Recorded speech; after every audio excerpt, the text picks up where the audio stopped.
ఈరోజు మనం మన నిరసన తెలియజేస్తూ రచ్చబండ కార్యక్రమం మెడికల్ కాలేజీల మీద పెట్టడం జరిగింది.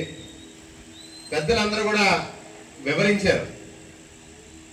అందరూ చెప్పారు మెడికల్ కాలేజే కాదు, ఆ కాలేజీని ఆనుకుని 600 పడకల హాస్పిటల్ మన పక్కనే నర్సీపట్నంలో. మరి అయ్యన్ పాత్రుడు గారు లేదని చెప్పేదాకా మనకు తెలియలేదు పక్కన కాలేజీ హాస్పిటల్ కడతారని. మనం వెళ్ళి చూస్తే కనపడదు అక్కడ. ఆయన పెద్దలు లేదు అని చెప్పిన తర్వాత మనం వెళ్ళి చూస్తే అక్కడ ఉంది. అలాగే ఈ రాష్ట్రంలో 17 మెడికల్ కాలేజీలు జగన్మోహన్ రెడ్డి గారు పేద ప్రజల కోసం తెచ్చారు అని, అది అమ్ముకుంటున్నారు అని చెప్పేసి, అమ్ముకోబోతున్నాము అని చెప్పేసి తెలియజేసింది కూడా తెలుగుదేశం పార్టీయే. ఎందుకంటే మనం ఎవరికి చెప్పుకోలేకపోయాం గత ఎన్నికల్లో. మనం ఒక ఊరు వెళ్తే ఆ ఊర్లో జగన్ గారు 3 బిల్డింగ్లు కట్టారు. సచివాలయం కట్టాడు, హెల్త్ సెంటర్ కట్టాడు, రైతు భరోసా కేంద్రం పెట్టాడు. అవన్నీ చంద్రబాబు నాయుడు చెప్తే కానీ మనం గుర్తించలేకపోయాం. అంత దారుణమైన పరిస్థితుల్లో మనం ఉన్నాం. ప్రచారం చేసుకోలేదు, చేసామని చెప్పుకోలేదు. మరి చంద్రబాబు నాయుడికి కానీ వేరే ఎవరికన్నా సరే ఒక ముఖ్యమంత్రిగా ప్రజలు మ్యాండేట్ ఇస్తే 5 సంవత్సరాలు పరిపాలించమని, 5 సంవత్సరాలు మన రాష్ట్రానికి చంద్రబాబు నాయుడు గారు కస్టోడియన్. జగన్ గారి పరిపాలన నచ్చలేదు కాబట్టి చంద్రబాబు నాయుడు గారికి అవకాశం ఇచ్చారు. ఆయన్ని కస్టోడియన్ గా పెట్టారు, ప్రజల ఆస్తులను కాపాడమని. ఈ రాష్ట్రంలో ఉన్న ప్రజల ఆస్తులు అన్ని కాపాడుకుంటూ పరిపాలన చేయమని. కానీ మనం గతం నుంచి చూస్తున్నాం, ఉమ్మడి రాష్ట్రం నుంచి చూస్తున్నాం, రాష్ట్రంలో ముఖ్యమంత్రులు అందరూ బాధ్యతగా ఉంటే చంద్రబాబు నాయుడు గారు తన మనుషులకి తన బినామీలకి దోచిపెట్టడం కోసమే ముఖ్యమంత్రి అవుతాడు. అతని పరిపాలనా విధానం చూసుకోండి మీరు. సుమారు 100లాది పరిశ్రమలు తన మనుషులకి ఉమ్మడి రాష్ట్రంలోనే కట్టబెట్టేసిన పరిస్థితి చంద్రబాబు నాయుడు గారి పరిస్థితి. నిజమే కాదా? నిజాం షుగర్స్ కానీ, ఆల్విన్ కానీ, ప్రతిదీ 100లాది పరిశ్రమలు. మరి ఇప్పుడు మళ్ళీ ముఖ్యమంత్రి అయ్యాడు.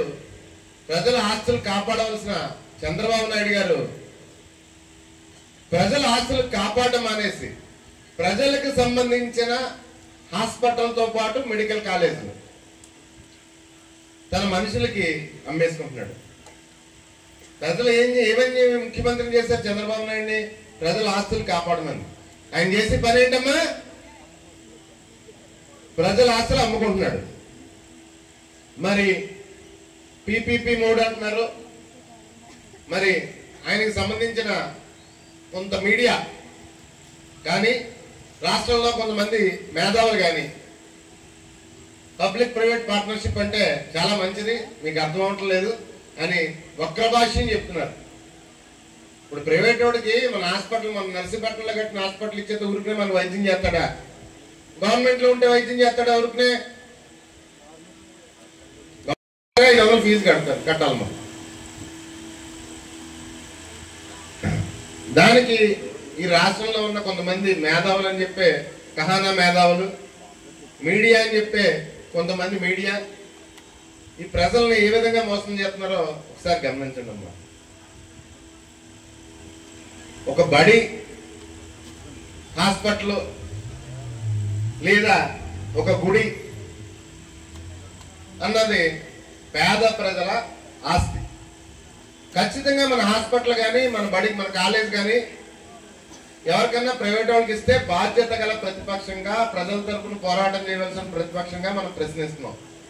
దానికి ఏదో వక్ర భాషలు చెప్తున్నారు, రకరకాలుగా మాట్లాడటం, తెల్లారితే టీవీలు పెడితే డిబేట్ పెట్టడం చంద్రబాబు నాయుడు చేసిన పని చాలా గొప్ప పని అని చెప్పేసి. సరే, నేను ఒక ప్రశ్న వేస్తున్నాను. ఈ బడి, ఈ కాలేజ్ కానీ లేకపోతే ఈ హాస్పిటల్ కానీ ఈ రాష్ట్ర ప్రజలందరికీ, అన్ని వర్గాలకు సంబంధించింది. చంద్రబాబు నాయుడు తన మనుషులకి ఎకరం 100 రూపాయలు చెప్పి ఇచ్చేస్తున్నాడు. దాన్ని సమర్థిస్తున్నారా లేదా? వాళ్ళు ఎల్లో మీడియాలోని, వాళ్ళ టీవీల్లోని మేధావులు అందరూ కలిపి. ఇదే కొనసాగింపుగా చంద్రబాబు నాయుడు ఒక గుడిని అలా చేస్తే ఆదాయం వచ్చే గుళ్ళన్నీ, ఈ రాష్ట్రంలో పెద్ద పెద్ద గుళ్ళన్నీ, లేదా చర్చ్ అవని, మసీద్ అవని ఆదాయాలు వచ్చి ఒక 60-70 సెలెక్ట్ చేసుకుని తన మనుషులకి ఇచ్చేస్తే ఇలాగే వెనకేసుకొస్తారా ఈ రాష్ట్రంలో మేధావులందరూనే? అంటే చంద్రబాబు నాయుడు మనం గుడికి వెళ్ళాలంటే చంద్రబాబు నాయుడు మనుషులకి డబ్బులు కట్టి వాళ్ళు పర్మిషన్ తీసుకుని మనం గుడికి వెళ్ళాలా? అంటే బడి ఇచ్చేసినట్టు గుడి ఇచ్చేయడం పెద్ద పనే ఉంది. బడితే సమర్థించున్నారు, గుడి ఇచ్చిన సమర్థించారు కదా. చాలా గొప్ప పని చేశాడు చంద్రబాబు నాయుడు అని. గుడి అవని, చర్చ్ అవని, మసీద్ అవని ఈ రాష్ట్రంలో ఒక 50-60 సెలెక్ట్ చేసి గట్టిగా భక్తులు వెళ్ళి ఆదాయాలు వచ్చి వాళ్ళ మనుషులకి ఇచ్చేస్తే అది కూడా సమర్థించారా? పీపీపీ మోడ్ చాలా గొప్పదని ఖచ్చితంగా ప్రశ్నించాలి. ఎవరు ఆస్తులు ఎవరికి ఇచ్చేస్తారు? ఈ ప్రజల ఆస్తులై, పేద ప్రజల కోసం జగన్మోహన్ రెడ్డి గారు కేంద్ర ప్రభుత్వం సహకారంతో సమకూర్చిపెట్టిన ఆస్తులు. పేద ప్రజల వైద్యం గురించి ఇన్ని కబుర్లు చెప్తారు, ఇన్ని నీతి కబుర్లు చెప్తారు. సుమారు 20 రోజుల పైన అయిపోయింది, ఆరోగ్యశ్రీ ఆగిపోయింది. పేద ప్రజలకి ఉచిత వైద్యం కోసం కార్పొరేట్ హాస్పిటల్కి వెళ్ళినా సరే పేద ప్రజలు ఉచిత వైద్యం చేయించుకోవాలని చెప్పి సదుద్దేశంతో రాజశేఖర రెడ్డి గారు పెట్టిన ఆరోగ్యశ్రీ మహానుభావుడు. ఆయన ముఖ్యమంత్రి అయిన నుంచి నేటి వరకు ఎవరు దాన్ని ముట్టుకుని సాహసం చేయలేదు. ఈ డిబేట్లు పెట్టేవాళ్ళు కానీ, ఈ మేధావులు కానీ, ఇంతమంది వేలాది మంది పేద ప్రజలు ప్రాణాలు పోతున్నాయి. 20 రోజుల నుంచి వైద్యం దొరకని చెప్పేసి ఎవరూ మాట్లాడట్లేదు. దయచేసి కొద్దిగా అర్థం చేసుకోవాల్సిందిగా ఇక్కడ ఉన్న ప్రజలందరినీ నేను కోరుకుంటున్నాను. అదేవిధంగా గత 5 సంవత్సరాల పరిపాలనలో మనం చూసాం, యూరియా కానీ, విత్తనాలు కానీ ప్రతి గ్రామంలోని గత పరిపాలనలో సచివాలయ వ్యవస్థ, ఆర్బీకే వ్యవస్థ ద్వారా జగన్ గారు ఏ విధంగా పంపిణీ చేశారో. 5 ఏళ్ళు అయిపోయింది యూరియా కొరత ఉందని మనం ఆలకించి, నిజమే కదా? మరి నకిలీ విత్తనాలు అది కూడా ఎప్పుడో గతంలో ఆలకించాం 5 ఏళ్ళకి ముందు. మళ్ళీ ఇప్పుడు ఈ మధ్యకాలంలోనే విన్నాం నకిలీ విత్తనాలు. పత్తి ఉంది, పత్తి వేసుకున్న వాళ్ళందరూ కూడా ఈ రాష్ట్రంలో అబోధికోమంటున్నారు సరిగ్గా మొలకెత్తలేదని. పత్తి వేసుకున్న వాళ్ళందరూ లాస్ లో ఉన్నారు, సరిగా పంట లేదని. మళ్ళీ తుఫాను ఒకటి,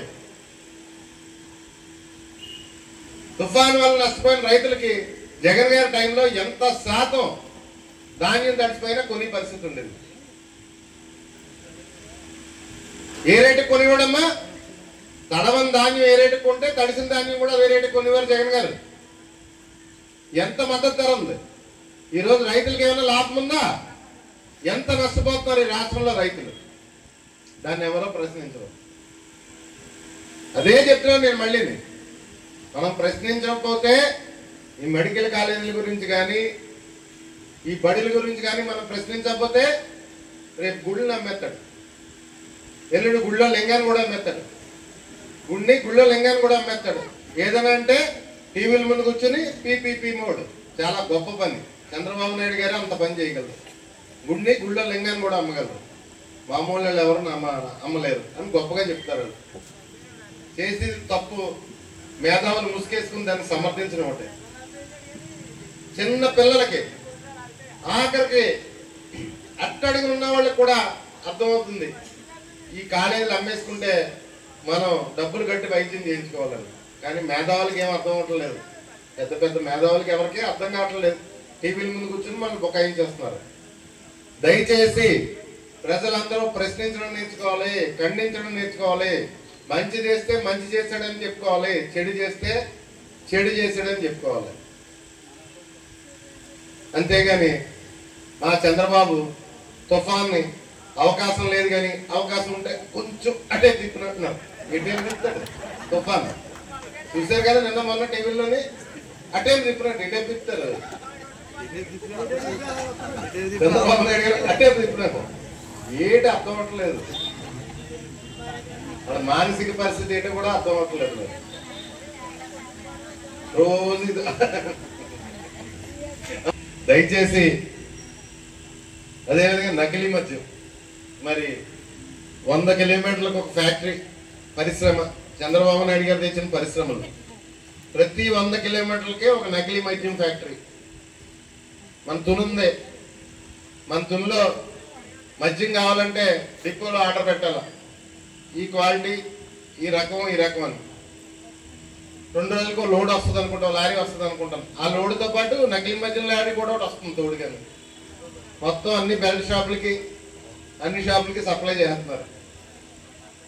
ప్రజల ఆరోగ్యం పాడైపోతుంది. షాపులో నాటుసారా కూడా అమ్ముతున్నారట. మీరు ఈ మధ్యన గమనించారో, చంద్రబాబు నాయుడు గారు మైక్ ఎత్తి ఏమంటారో, తమ్ముళ్ళు ఈ రాష్ట్రంలో ఎక్కడన్నా బెల్ట్ షాప్ ఉందా? ఊరికి 4 ఉన్నాయమ్మా. ఆయన మాట్లాడటం, ఎక్కడన్నా బెల్ట్ షాప్ ఉందా అంటాడు పెద్ద కళ్ళు చేసుకుని. లేదు లేదు లేదు అంటారు కింద తమ్ముళ్ళు. లేదు లేదు అంటారు. తర్వాత రాష్ట్ర వ్యాప్తంగా లక్షల్లో ఉన్నాయమ్మా. కానీ ఆరోగ్యం పాడవదట.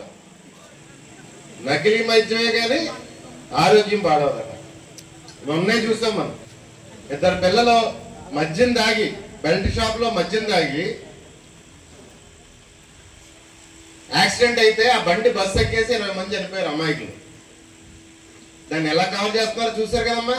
బస్సు ఓనర్ ఎవరికీ తెలియదట. అప్పటికొచ్చి ఎవరికీ తెలియదట. ఏదైతే బెల్ట్ షాపులు ఉన్నాయో అక్కడ సీసీ ఫుటేజ్ చిప్పులు పట్టిపోయారట. ఎందుకు పట్టిపోయారు చిప్పులు? ఆ షాపులు ఎందుకు మూసారు అంటే ప్రజలకు తెలియకుండా, బెల్ట్ షాప్ వాళ్ళు జరిగింది ఇది అని ప్రజలకు తెలియకుండా మనం బొకాయింగ్ చేస్తున్నారు. ఓనర్ ఎవరో తెలియదట. ఆ బస్సు ఓనర్ ఎవరో. అంత తప్పుదోవ పట్టించుకుంటా ఈ రాష్ట్రాన్ని నడుపుతున్నారు. ఇంకొకసారి గుర్తు చేస్తున్నాను ముఖ్యమంత్రి చంద్రబాబు నాయుడు గారికి, ఈ రాష్ట్రానికి మీరు 5 సంవత్సరాల పాటు కస్టోడియన్ మాత్రమే. ఈ రాష్ట్రానికి మీరు రాజు కాదు. ఈ రాష్ట్ర సంపద, ప్రజల సంపద మీ మనుషులకి రాసి ఇచ్చేసుకోవడానికి, 66 సంవత్సరాలకి 33 సంవత్సరాలకి మీరు రాసి ఇచ్చుకోవడానికి ఈ రాష్ట్రానికి మీరు రాజు కాదు.